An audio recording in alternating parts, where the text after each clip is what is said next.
transmita su especial salutación y agradecimiento al doctor Causino por estar hoy aquí virtualmente en nuestra universidad.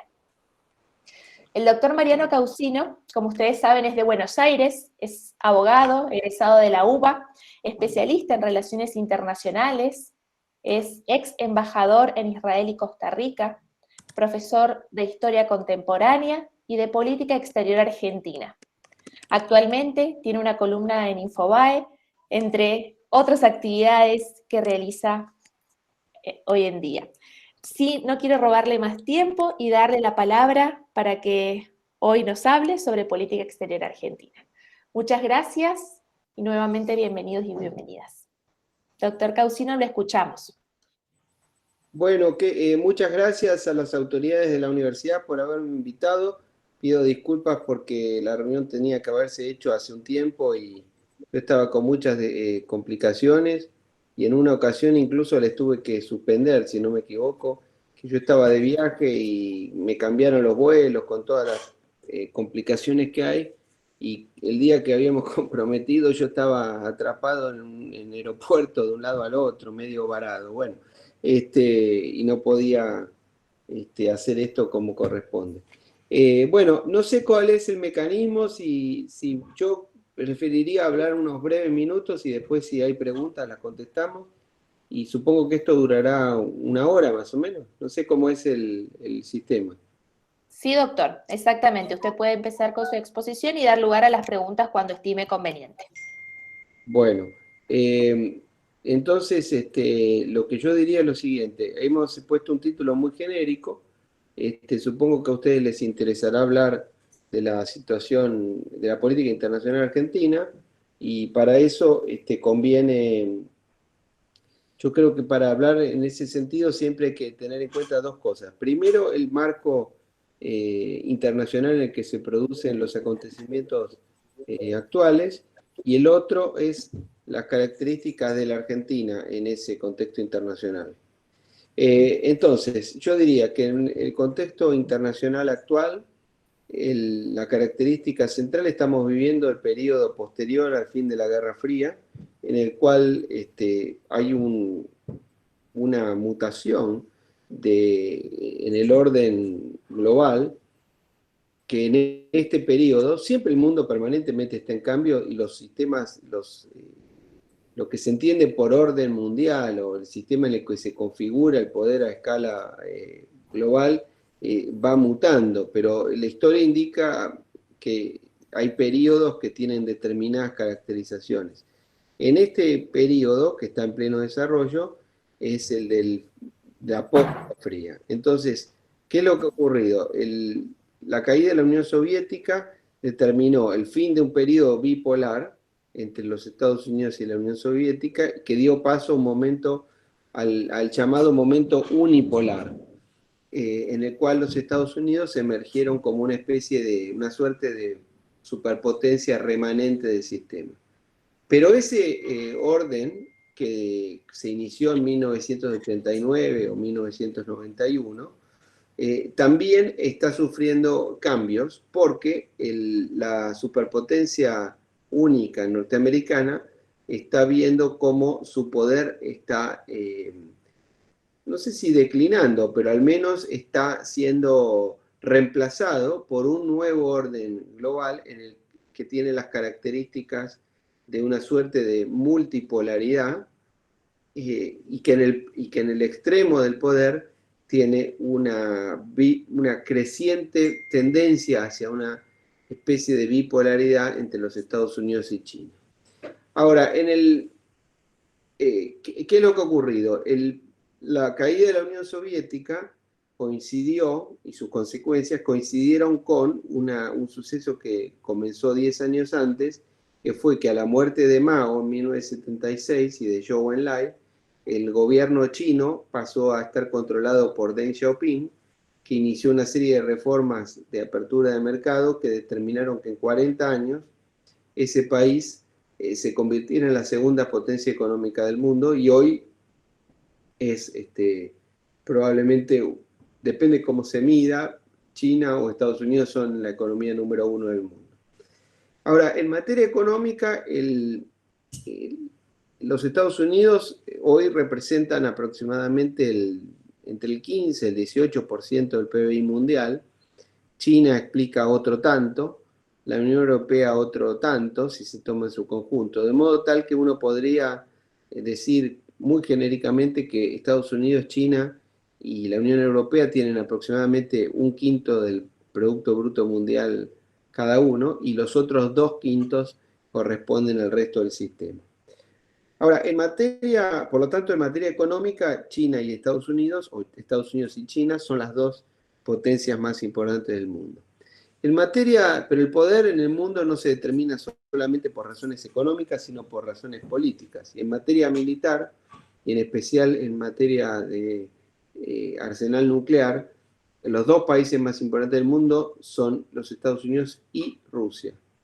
Y en materia de poder, de soft power o de atracción de poder, de atracción cultural, mejor dicho, el país más importante del mundo sigue siendo Estados Unidos y Occidente en general, pero como superpotencia los Estados Unidos, en un plano en el cual China es una potencia con mucho por recorrer todavía para alcanzar ese nivel, y que incluso esta pandemia en el último año y medio ha dañado su capacidad de atracción cultural. Bueno, ese es el sistema en el cual nosotros vivimos. La otra característica que tiene el orden global actual es que hay una suerte de repliegue de las ideas globalizadoras que eran muy características del inicio de ese periodo en los años 90 y principios de los 2000, y hay una suerte de resurgimiento del nacionalismo. Y la otra característica es que paradójicamente, a pesar de que hay un resurgimiento de los nacionalismos, el mundo atraviesa dificultades objetivas muy importantes que requieren grados de coordinación multinacional, multilateral, diríamos, que esta pandemia los ha presentado muy dramáticamente. Y que el mundo, sin embargo, tiene las características de que sigue siendo un orden global basado en el sistema de estados nacionales, al modelo surgidos bajo el modelo de los acuerdos que pasaron a la historia como la Paz de Westfalia hace ya 350 años, un poco más, casi 400 años, después de las guerras religiosas del siglo XVII. Bueno, lo cierto es que esas son un poco las características del mundo en el cual hay problemas, por ejemplo, el problema ambiental, el problema del cambio climático, del calentamiento global, los problemas del terrorismo, problemas de coordinación comercial y demás. Todos esas dificultades requieren un abordaje multilateral, con el problema que tiene que al mismo tiempo hay una tendencia hacia el nacionalismo. Bueno, eso diríamos que es, y la lucha contra el terrorismo, por supuesto. Esas son las características del mundo de hoy. Vamos a la región y la Argentina. Al mismo tiempo, la Argentina es un país que en este último periodo, más o menos en los últimos 30, 40 años, es decir, el pasado inmediato, cuyas consecuencias se despliegan en el día de hoy, no estamos hablando de historia, sino del presente. La Argentina es un país que ha disminuido en forma relativa, es decir, es un país que ha achicado su participación en el mundo al punto tal que la Argentina, por ejemplo, en materia comercial, hace 40 años, en 1980, representaba aproximadamente el 1% del comercio global. Y hoy es el 0.5 o 0.6 del comercio global. De modo que la Argentina se ha reducido a la mitad en cuanto a su participación en el mundo. Eso no significa que el PBI argentino hoy sea la mitad que el de 1980, pero sí lo que yo estoy tratando de explicar es que la participación argentina en el sistema global ha disminuido en términos relativos. Al mismo tiempo, otros países de la región han crecido, lo cual es muy positivo que lo hayan hecho. No hay que, entiendo yo que no hay que cuestionar que lo hayan hecho, lo cuestionable es lo que hemos hecho nosotros.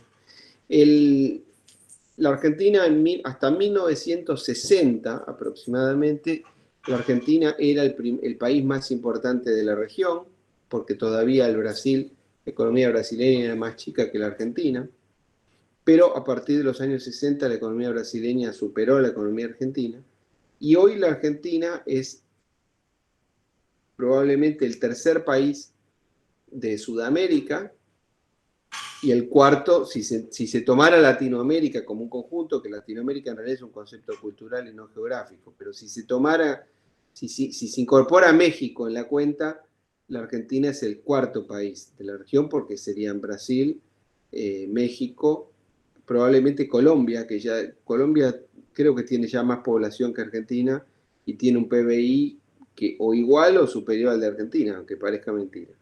De modo tal que la Argentina es un país que ha disminuido su rol global y su rol eh, regional. Desgraciadamente es una mala noticia, pero es la verdad.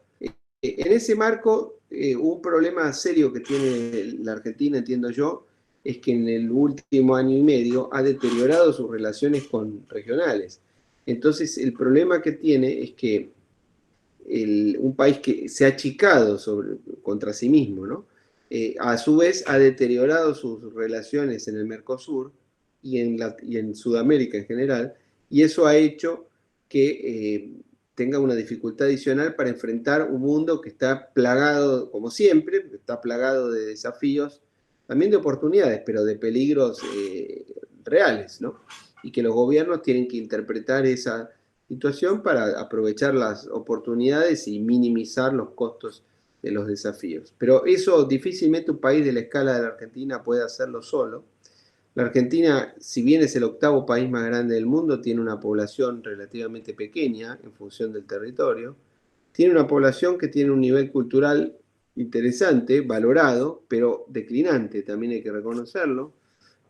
No podemos negarlo, tiene indicadores educativos buenos en el tiempo, pero malos en las últimas décadas contra lo que eran, incluso contra, si se los compara en la región. Y por lo tanto, la Argentina entiendo yo que debería profundizar su relación en el Mercosur y lamentablemente ha hecho lo contrario en el último año y medio. Entonces, yo diría que primero yo intenté explicar, por supuesto, en pocos minutos, cómo es el marco global en el que vivimos, que es un marco global que no es el de la Guerra Fría, pero tampoco es el de la inmediata posguerra fría. Ya Estados Unidos no es la superpotencia única, unipolar que era en los años 90, pero sigue siendo el país más poderoso del mundo, a pesar de eso, y es probable que lo sea en las próximas 2 o 3 décadas. Por lo menos.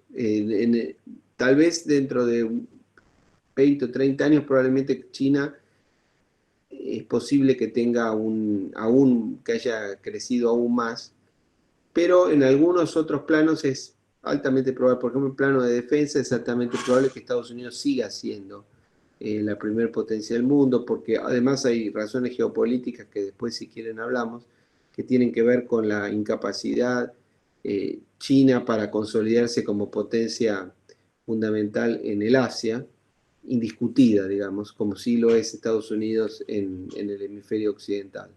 Eh, la cuestión geográfica es una cuestión, el dato geográfico es el dato más importante que existe en materia política internacional, a pesar de que ha sido disminuido en su análisis y demás, pero la geografía sigue siendo el factor central de la política internacional, porque los países no pueden mudarse y por lo tanto los intereses estratégicos y permanentes de los países están determinados por su realidad geográfica. Y los gobiernos pueden cambiar de ideología, pueden cambiar de alianza, pueden cambiar de posición relativa, pero no pueden modificar el dato geográfico con el cual conviven. Entonces, en ese plano, un país como China, una potencia continental como China, tiene dificultades objetivas muy importantes, como también los tiene Rusia, a diferencia de los Estados Unidos, que son un país, desde el punto de vista geográfico, hiperprivilegiado, protegido por dos inmensos océanos y con fronteras muy sencillas en el norte y en el sur, y que claramente es el país que ejerce una suerte de hegemonía natural en el hemisferio americano. Piensen ustedes que Estados Unidos es el único país que tiene armas nucleares en el hemisferio occidental, mientras que una potencia como China o como Rusia están rodeadas de otras potencias con armas nucleares.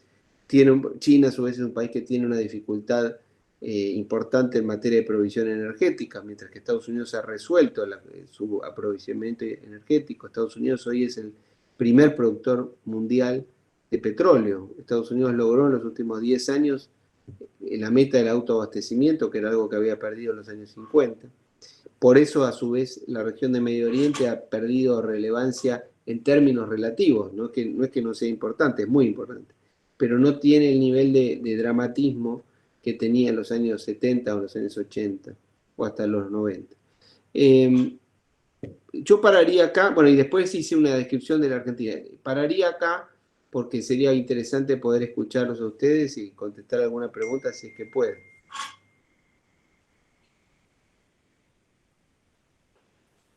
Sí, por supuesto, si alguien tiene alguna inquietud, quiere realizar alguna consulta sobre los que hasta ahora el doctor ha expuesto, puede abrir su micrófono. Doctor Permuy. Doctor Permuy primero. Sí, muchas gracias. Me escucha, doctor Causino, muchas gracias por la explicación que nos está brindando. La pregunta mía es la siguiente. Usted habló que el PBI mundial entre un 15 y un 18% lo tiene Estados Unidos, entre un 15 y el 18% lo tiene China y entre un 15 y el 18% lo tiene la Unión Europea. Los otros 2/5 están en el resto del mundo. Pero en el caso particular de la Argentina, que ha decaído tanto, sobre todo aparece como el octavo país más grande del mundo en cuanto a su dimensión territorial, pero no en cuanto a su densidad poblacional. La pregunta mía, y con su experiencia, ¿por qué considera ese retroceso tan fuerte de la Argentina que nos ubicaba en un nivel muy importante en la década del 70, y sobre todo también la parte educativa, que hemos caído significativamente? Hoy tenemos un nivel de educación que no es el mismo que teníamos, y lo digo como docente de 38 años. ¿A qué se debe esto? Y también la dirección que está tomando Argentina, sobre todo hacia China y hacia Rusia.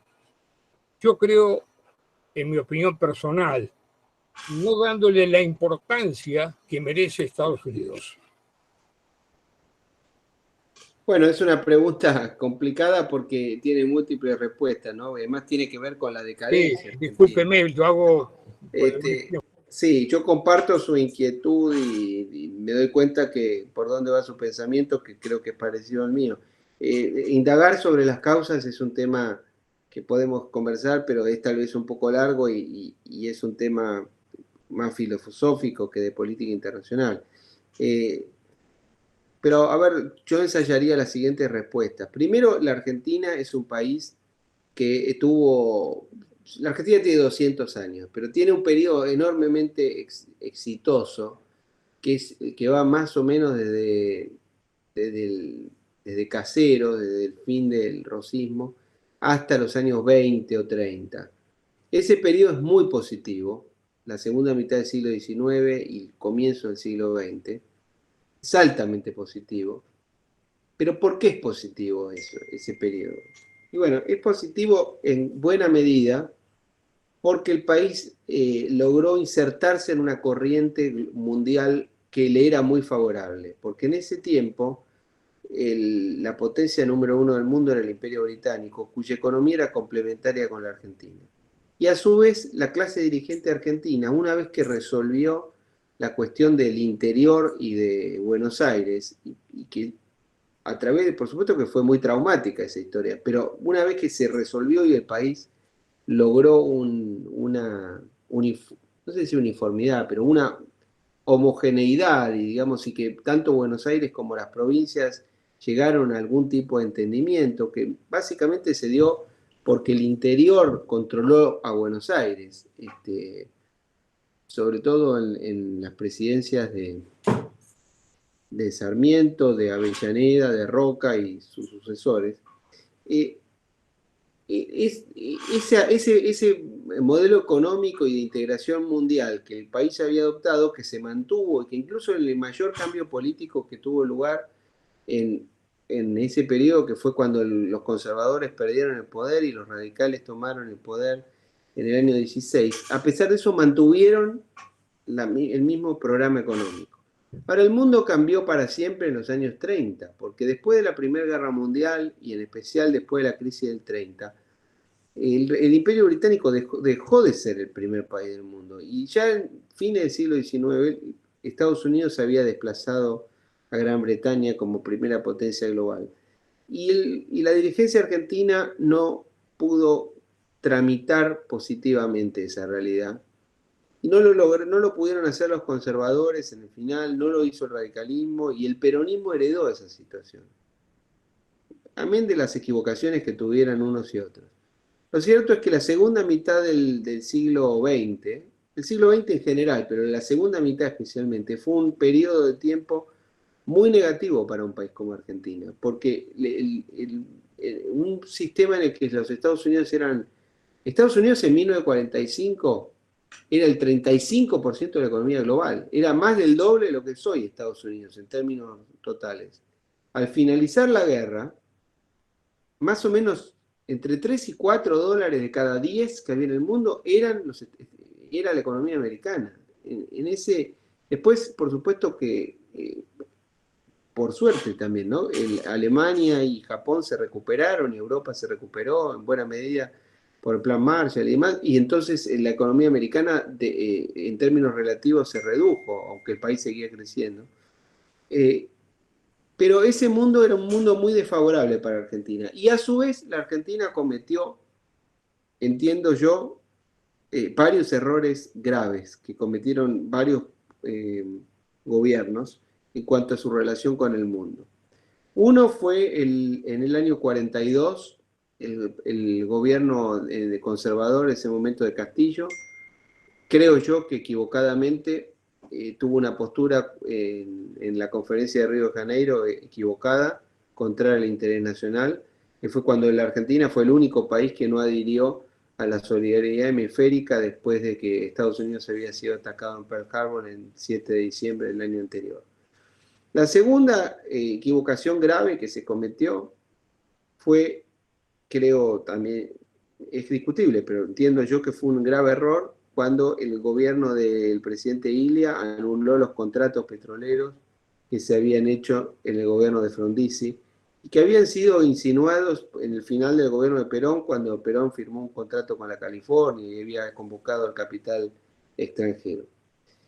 Eso hizo que la Argentina no solamente que no honró los compromisos y demás, pero además el país perdió el autoabastecimiento en pocos años, y eso provocó que cuando se produjo la crisis del 73, el shock petrolero, que siguió a la guerra de Yom Kippur, eso provocó que el país quedara muy dañado. Eso hizo estallar en su momento el plan Gelbar y después aceleró la crisis del llamado Rodrigazo, y la Argentina quedó muy mal posicionada a partir de entonces.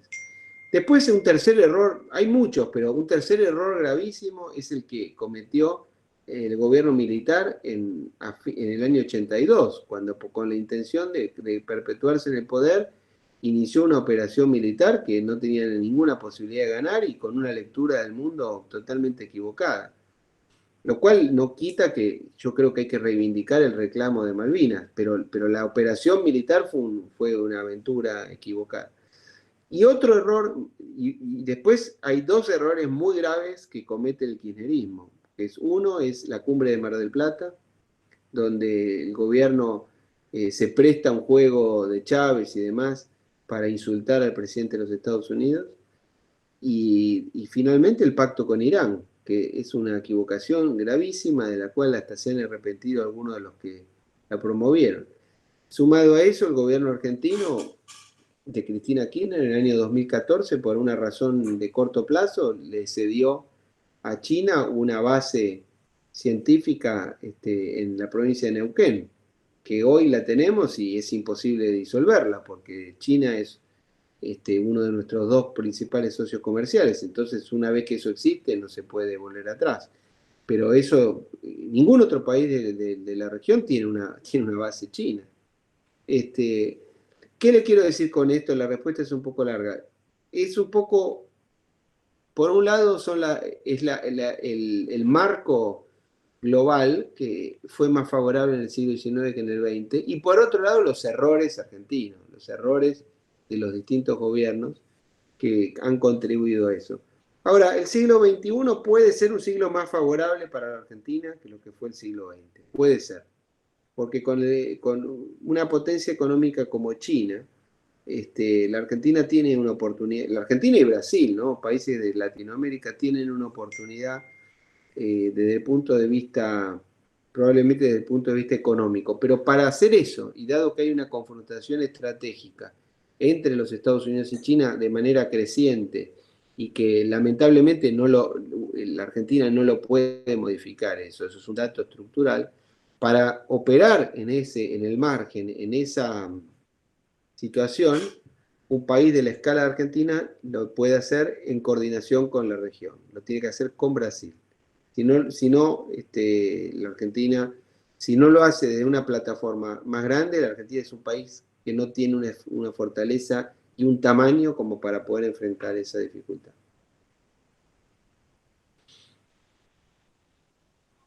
Había Luis Rotaeche, Sí. que hace años que no lo veo, quería preguntar. Bueno, le damos el paso a Luis entonces y enseguida sigo en orden. Hola Mariano, muchísimas gracias y gran gusto de verte. Igualmente. Una vez más, muy bueno. Lo bueno si breve, 2 veces bueno. Te hago una pregunta que a lo mejor está un poco fuera del contexto, pero si querés te la hago en privado. Vos fuiste embajador en Israel. Argentina tiene mucho para aprender, tiene un poco para aprender del desarrollo, sobre todo tecnológico de Israel, porque creo que es uno de los pocos caminos que a lo mejor le queda al país. Sí. Israel en cierto sentido es un país al revés que Argentina, lo contrario de Argentina, porque es un país que tiene dificultades objetivas y le va bastante bien, y nosotros no tenemos dificultades objetivas y nos va bastante mal.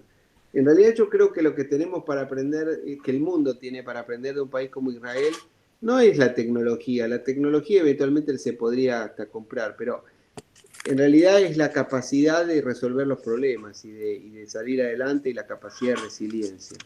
En materia tecnológica, Israel es un país muy desarrollado. En algunos planos ellos dicen que pueden estar al nivel de países como Estados Unidos o algunos países de Europa Occidental. Supongo que en algunos planos debe ser cierto, no tengo manera de confirmarlo porque yo no soy científico. Y en otro puede ser que exageren un poco, pero lo que es cierto es que tienen un gran nivel de desarrollo y que han vencido a la naturaleza en el buen sentido de la palabra, ¿no? No dañándola y destruyéndola, sino aprovechando y mejorándola. Han logrado vencer al desierto de alguna forma y hacer tierras cultivables en una geografía imposible. Es un país que Israel tiene en este momento un PBI per cápita más elevado que Francia, más elevado que Italia, más elevado que España. Tiene $42.000 de ingreso per cápita, ¿no? Son 5 veces la Argentina, o tal vez más, ¿no? Era un país pobre, era un país, hace 50 años era un país pobre. Ahora, ¿qué hay para aprender? Bueno, hay mucho para aprender, pero una cosa que conviene decir: Israel tenía una inflación altísima en los años 80, 70 y 80, hasta mediados de los 80. ¿Cómo la resolvieron? Bueno, ¿qué ocurrió? En 1984 hubo una elección. Israel tiene un sistema parlamentario. En Israel hay 120 diputados. Usted, para ser primer ministro, necesita juntar 61, si no, no es primer ministro. Hubo una elección que salió casi empatada y no podían, en la Knesset, en el Parlamento, no podían ponerse de acuerdo para formar un gobierno, ni los laboristas, la centroizquierda, ni la derecha. Bueno, ¿qué se acordó? Un gobierno de rotación, que es un sistema extraño, pero que se ha aplicado algunas pocas veces, que consistía en que los dos partidos armaban un gabinete de coalición, en el cual por 2 años servía como primer ministro el líder del laborismo y 2 años el líder del Likud, del Partido Conservador. Discúlpame, hay experiencia en Colombia y en Uruguay sobre eso. Sí, que eran Yamir y Shimon Peres. Entonces, y mientras tanto, el que no era primer ministro era canciller o ministro de defensa, que son los 2 cargos más importantes del país, salvo después del primer ministro. Ahora en Israel hay un gobierno que es, de alguna manera, hay un sistema de rotación. No es exactamente lo mismo, pero ¿qué es lo importante? Se pusieron de acuerdo sobre eso, sobre una regla política, pero sobre un programa económico.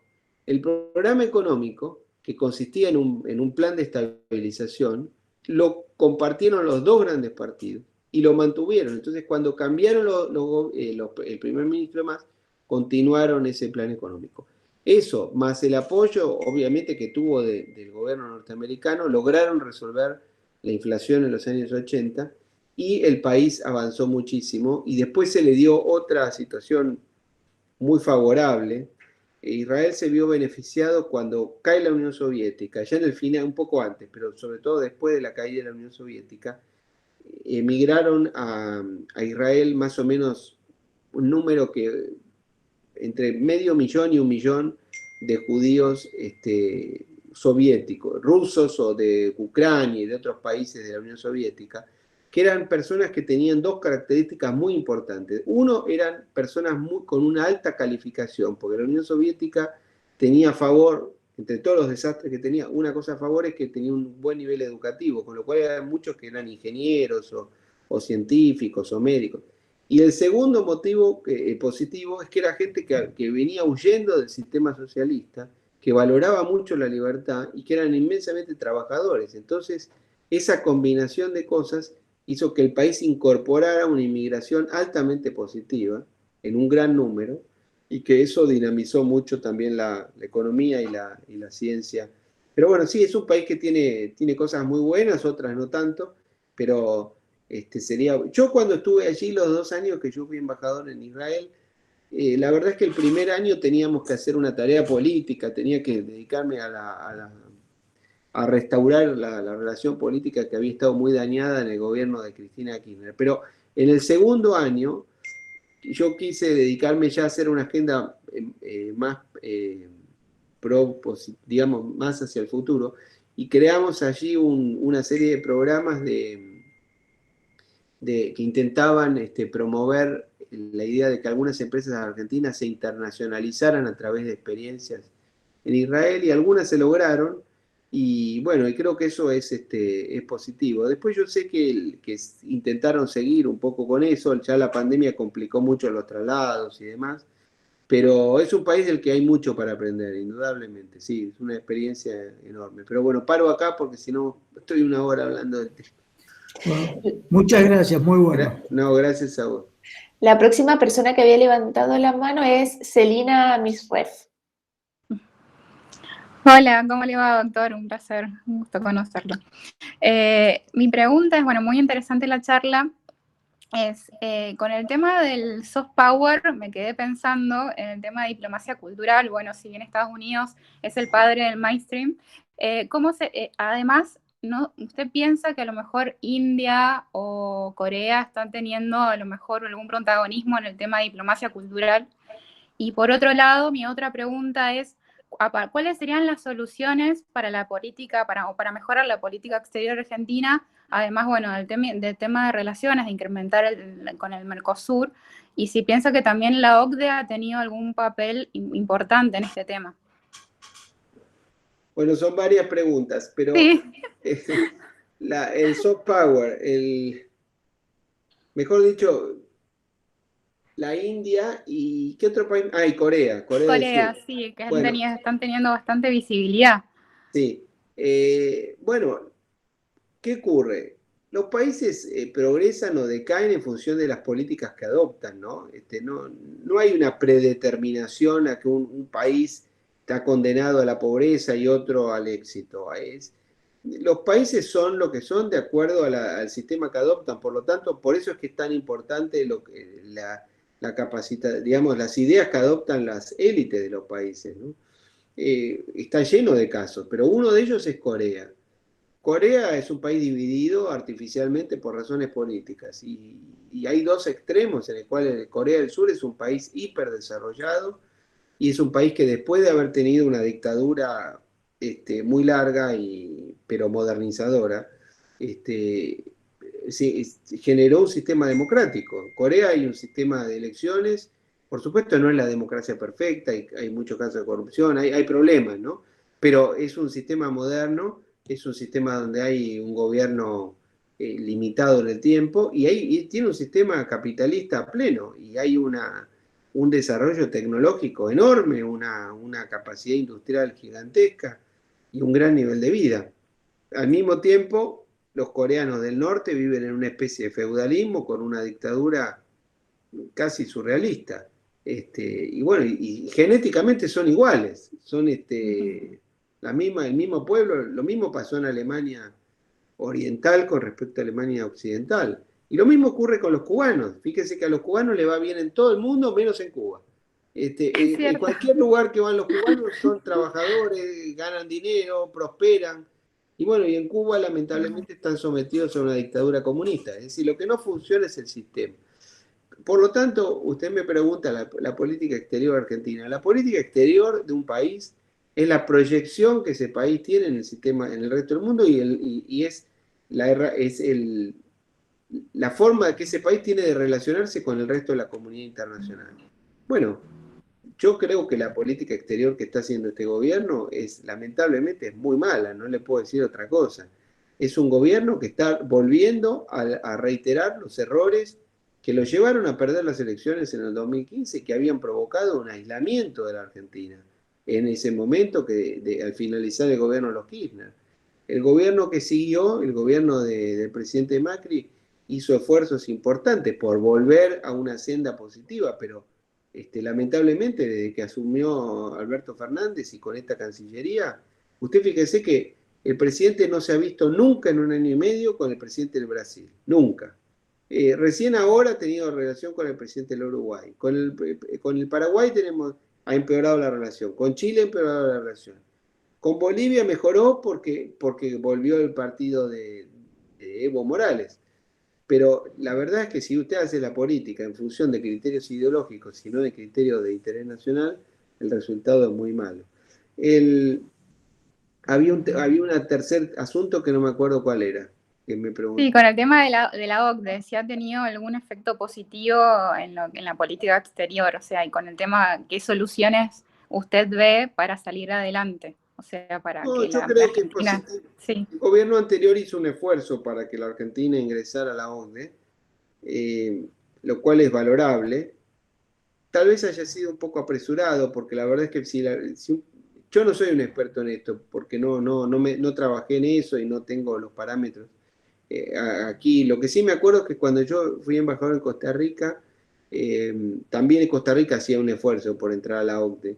Y a mí me parecía un poco exagerado que intentaran hacerlo antes de resolver otras cosas, pero tal vez le daba algunos marcos de posibilidad que eran interesantes. No, le digo, no soy un experto en el tema, pero lo que le puedo decir es que un país que tiene desordenadas prácticamente todas sus variables macroeconómicas, como la Argentina, es altamente improbable que pueda conseguir eso. Costa Rica, por el contrario, un país que tenía las variables económicas no del todo bien, porque también tienen déficit y demás, pero por lo menos no tiene inflación. El drama que nosotros tenemos es que la Argentina está fuera de todos los parámetros. Entonces es como si usted va al médico y resulta que tiene sobrepeso, tiene sedentarismo, fuma, es alcohólico, le falta drogarse nomás. Bueno, es un desastre. La verdad es que lamentablemente lo mismo puedo decir del gobierno argentino. Tal vez esas políticas se podría haber armonizado en la Argentina para ingresar a una organización de ese tipo y tener una situación más confiable en los años 90. Por ejemplo, y a fines de los 90, cuando se habían realizado un montón de reformas económicas. Piensen ustedes, la Argentina es miembro del G20. Argentina es miembro del G20, la verdad sea dicha, gracias a las reformas que se hicieron en los años 90. Y es un milagro que sigamos en el G20. Pero bueno, los gobiernos que siguieron, el gobierno de los Kirchner, realmente es milagroso que no nos hayan sacado de ahí, ¿no? Piensen ustedes que un país como España no es miembro del G20. Cuando se armó el G20, había que incorporar otros países de Sudamérica y bueno, claro, porque tenía que tener una compensación regional en el mundo, y la Argentina era un país que tenía, si bien tenía un montón de problemas, era un país que había logrado ordenar sus variables macroeconómicas bastante bien, entonces por eso ingresamos. Espero haberle podido contestar los 3 puntos Sí, que me sacó muy rápido. muchas Creo que, gracias. Yo también pensé en la analogía con el tema del médico, como una enfermedad diagnóstica. Así. Gracias, un placer. Doctor, y como última pregunta, ha levantado la mano Eduardo Álgaba. con gusto, sí. Hola, buenas tardes a todos. Doctor, un gusto. Realmente, bueno, por lo que usted tocó, realmente tengo 10.000 preguntas, pero le voy a hacer 2 nada más. Yo, para que sepa usted ilustrarlo, doy la cátedra de inteligencia criminal en el área de la policía, en la delegación sur del Instituto Policial. Respecto a ilustrarme en 2 cosas, usted habló del tema que coincido totalmente en cuanto a cómo es la política, digamos, actual de este gobierno, ¿no? En contraposición de lo que fue la política exterior del ingeniero Macri. Pero más allá de eso, el Mercosur, que tendría que seguir, que usted lo mencionó, y justamente nosotros salir con Brasil a poder potenciar la región, está bastante crítico. Quisiera saber cómo usted ve la perspectiva del Mercosur en estos próximos años. Y lo otro es con respecto al problema o al conflicto de Afganistán, si usted sabe o cuál también sería la idea de este gobierno en cuanto a aceptar a los talibanes, a nuestro gobierno, ¿no? Argentino, aceptarlo o no, teniendo en cuenta no sé, en su momento, y como bien lo dijo usted, el acercamiento que tuvimos con Irán, y que yo creo que Irán tiene de alguna forma algún apoyo o al menos relaciones con los talibanes, y cómo nos afectaría eso a nosotros, si quisiera su opinión de esas 2 cosas. Bueno, primero el Mercosur. El Mercosur es lo que sus miembros quieren que hagan de él, ¿no? Yo creo que hay un error por ejemplo, el gobierno argentino tiene una prédica permanente muy dura contra el secretario general de la OEA. Y de alguna manera confunden el organismo con la persona que está a cargo de la Secretaría General. Con el Mercosur no han hecho lo mismo, pero hay una prédica muy pro-latinoamericanista, pero en los hechos, la realidad es que el gobierno se ha manejado por criterios ideológicos y ha privilegiado los países que tienen gobiernos con los que supuestamente tienen afinidad y han menospreciado y han disminuido las relaciones con los gobiernos que presuntamente tienen relaciones, que tienen ideas diferentes.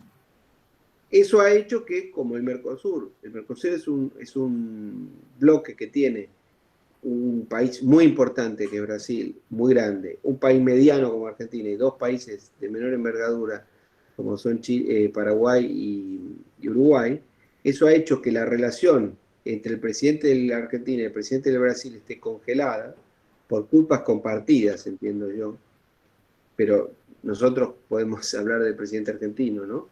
Yo creo que el presidente Bolsonaro tuvo expresiones poco felices y demás, pero lo que yo cuestiono es lo que hace nuestro presidente, que si bien yo no lo voté, es nuestro presidente. Creo que el Mercosur está detenido y eso es responsabilidad del gobierno argentino.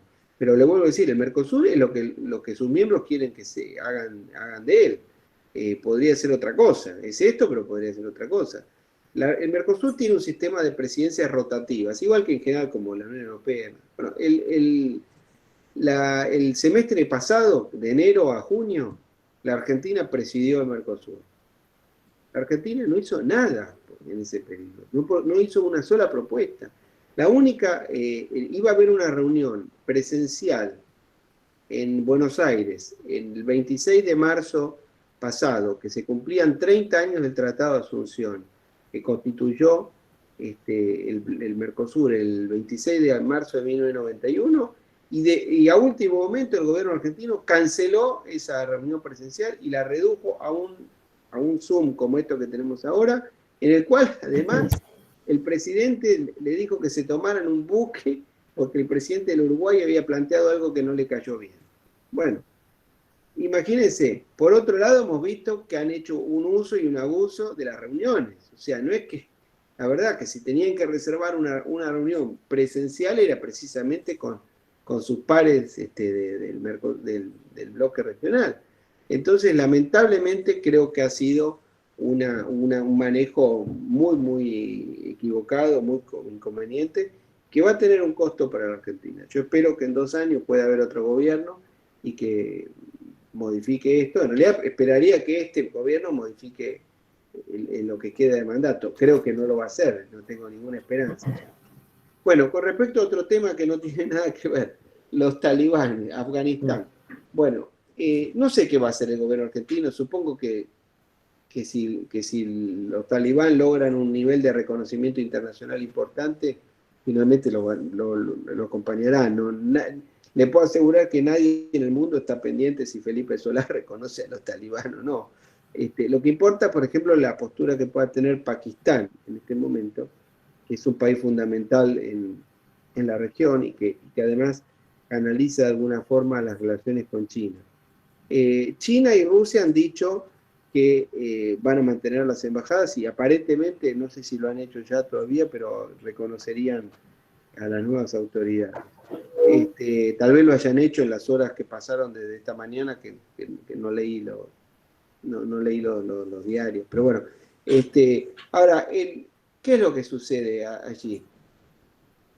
Afganistán es un territorio extremadamente difícil, casi impenetrable, que tiene, y además tiene una conformación del país casi tribal. Entonces, esto ha hecho que a lo largo del tiempo, todas las potencias que han ingresado allí han encontrado una dificultad enorme y que ejércitos los más poderosos del mundo han sido derrotados por esa realidad. Fíjese, en el siglo XIX, en más de una oportunidad, los británicos tuvieron problemas enormes en Afganistán. En el siglo XX, la Unión Soviética, cuando invade Afganistán en 1979, se encuentra con una situación que le produjo un drenaje espantoso en materia de vidas humanas, en materia económica, que fue una de las causas, no la única, pero fue una de las causas de la aceleración de la caída del Imperio Soviético. Y ahora, después del 11 de septiembre, cuando Estados Unidos hace la operación de invadir Afganistán, lo logra, pero a un costo enorme, que es tener que mantener esa operación a lo largo de 20 años. Y bueno, algún día se iban a terminar yendo, porque la realidad es que el otro día el presidente Trump dijo que el presidente Biden merecía renunciar y le hizo una gran crítica. En muchas cosas que dijo probablemente tenga razón, pero también es cierto que Trump había dicho que se iba a retirar de Afganistán. Por supuesto que pueden decir que era a través de otra manera y que había una negociación y demás. Bueno, eso ya es entrar en cuestiones más de detalle. Pero que Estados Unidos se iba a tener que retirar de Afganistán en algún momento era inevitable porque el pueblo norteamericano está harto de estas guerras interminables en Medio Oriente. Entonces, la situación es muy complicada. Tampoco creo yo en esa visión idílica que hay, que algunos dicen que ahora los talibán cumplirían la regla de derechos humanos, que adoptarían una posición menos brutal y menos... No lo creo, para nada. En el día de hoy creo, por lo que leí, escuché, creo que ya ha habido un par se han conocido un par de ejecuciones, no sé cuántas, pero algo creo que ha habido. Así que la situación es muy negativa. Por supuesto, la mayor preocupación para la seguridad internacional es que el territorio afgano vuelva a ser usado como un santuario de terrorismo, ¿no? Claro. Es donde se había instalado Al-Qaeda. Que alberga algún otro Bin Laden. Exacto. Ahora, también hay una responsabilidad occidental, porque cuando la Unión Soviética invadió Afganistán en 1979, a lo largo de los años 80, los Estados Unidos y Arabia Saudita, por ejemplo, a través, digamos, los americanos a través de Arabia Saudita, financiaron a los mujahidines y finalmente a los talibanes. Y bueno, pero bueno, la historia es así, la historia está llena de situaciones circulares y de consecuencias inesperadas o inevitables, en cierta manera. ¿Qué podía hacer Estados Unidos frente a Afganistán? Es un tema muy complicado, es claramente un ejemplo de cómo los gobiernos en muchas oportunidades tienen que elegir entre segundas opciones, y entre opciones malas o muy malas. Creo que lo va a dañar a Biden en el sentido de que esta situación creo que va a quedar marcada en su presidencia. Pero probablemente si Trump hubiese sido reelecto, tal vez también hubiera tenido que hacer algún tipo de retiro de Afganistán. Entonces, lo que sí es sorprendente es la velocidad con la que el talibán pudo Exacto. avanzar en el territorio, y que prácticamente, aparentemente, casi sin resistencia por parte del ejército afgano, que evidentemente también estaba totalmente corrompido, ¿no? Porque estarían desmoralizados completamente. Ahora hemos visto cómo el presidente Ghani parece que huyó con un botín. Bueno, es muy difícil. Afganistán es una especie de estado fallido, de territorio. También en su momento fue creado a los efectos de ser una especie de buffer zone entre los imperios, ¿no? Entre el imperio británico y el imperio ruso.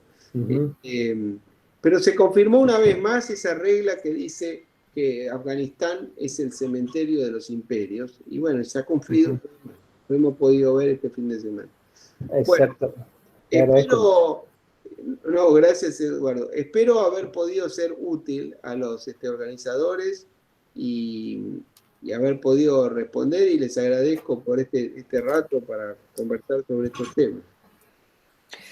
Doctor Causino, por supuesto, ha sido un honor contar con su presencia y que nos ilustre sobre tantos temas. Gracias por su generosidad en compartir con nosotros sus conocimientos. Agradecerles también a todos los que nos han acompañado, a todos los profesores de la casa que también veo que están allí presentes acompañándonos. Su disertación ha despertado mucho interés, así que seguramente podremos concretar algún nuevo encuentro en un futuro próximo. Bueno, muchísimas gracias y espero poder ir por Mendoza y hacer alguna reunión presencial en algunos meses.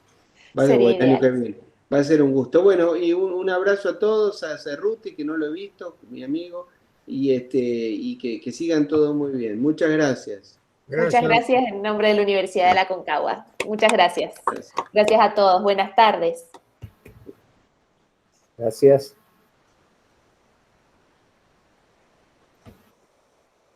Buenas tardes. Excelente, Yani.